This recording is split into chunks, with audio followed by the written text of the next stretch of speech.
Parler de ce livre qui pour moi a été une révélation. Donc je vous le montre sur la tablette parce que je ne l'ai pas en papier. C'est Pourquoi on grossit de Gary Taube.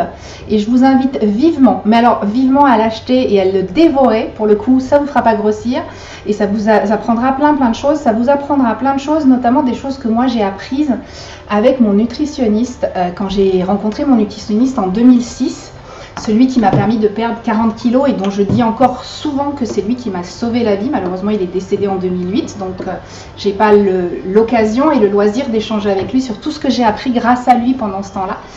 Mais quand j'ai rencontré mon nutritionniste, il m'a dit une phrase et je me souviens très bien du moment où il l'a prononcée. C'était notre premier rendez-vous, j'étais en culotte et soutien-gorge assise sur sa table de sculptation. On ne m'avait pas encore pesé, mais je savais que j'étais pas loin des 105 kilos.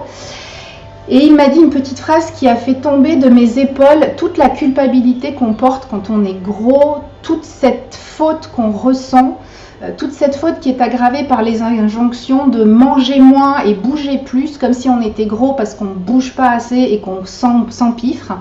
Il m'a dit, vous n'êtes pas grosse parce que vous mangez mal parce que vous êtes grosse. Et je peux vous dire que ça a été, et encore maintenant ça me met les poils, ça a été une révélation parce que personne ne m'avait jamais déculpabilisé à ce point.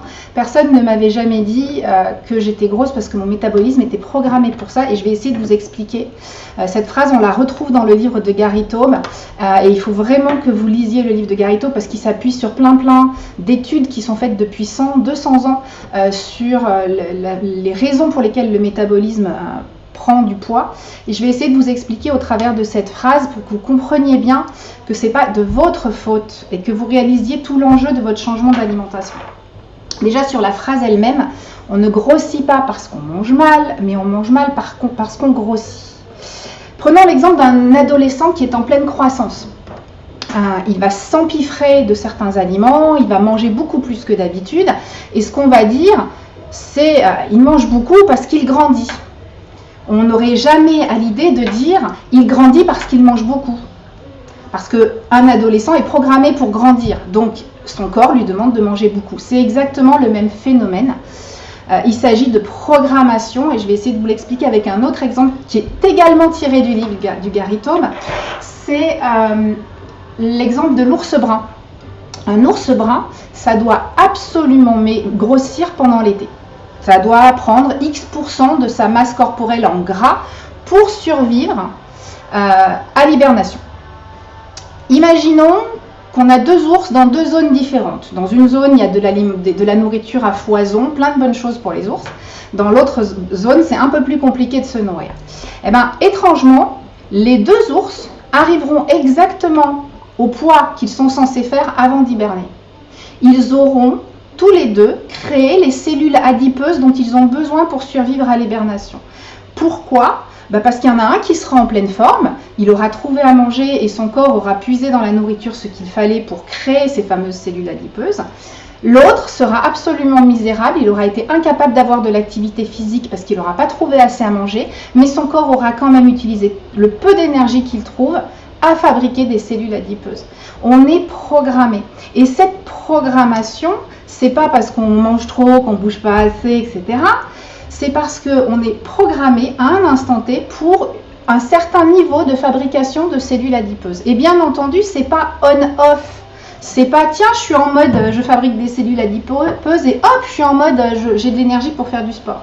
C'est un spectre avec une intensité. D'un côté du spectre, vous avez les hyper sportifs, hyper secs, dont on voit les muscles, qui ont un vrai besoin d'énergie, qui transforment la moindre source d'énergie en énergie pure. Ils se dépensent beaucoup. De l'autre côté, vous avez les obèses, les gens en obésité morbide, qui ont du mal à bouger, pour qui chaque effort est une douleur, et qui vont, dans tous les cas, quoi qu'ils mangent, même s'ils mangent comme leurs voisins taillés dans une allumette, grossir parce qu'ils sont à ce moment-là programmés pour grossir. Et ça, c'est vraiment important de le comprendre parce que si vous ne comprenez pas ça, vous allez persévérer dans cette idée de culpabilité et de choses que vous faites mal. Or, ce n'est pas quelque chose que vous faites mal, c'est votre cerveau qui, en fonction de la programmation dans laquelle vous êtes va vous envoyer des ordres qui sont des ordres parfois délétères. Parce que votre cerveau, si vous êtes en programmation fabriquer des cellules adipeuses, bah, qu'est-ce qu'il fait? Il va envoyer des ordres pour que vous ayez envie de manger les aliments qui fabriquent le plus de cellules adipeuses. C'est aussi simple que ça. Et ça ne se contrôle pas. Vous n'avez pas le contrôle sur la façon dont votre corps va réagir à la nourriture. La seule chose que vous contrôlez, qui est un contrôle total et absolu, c'est ce que vous prenez comme carburant et ce que vous mettez dans votre moteur. Vous êtes absolument dans le contrôle du choix de votre alimentation et c'est vraiment là que va se jouer tout l'enjeu.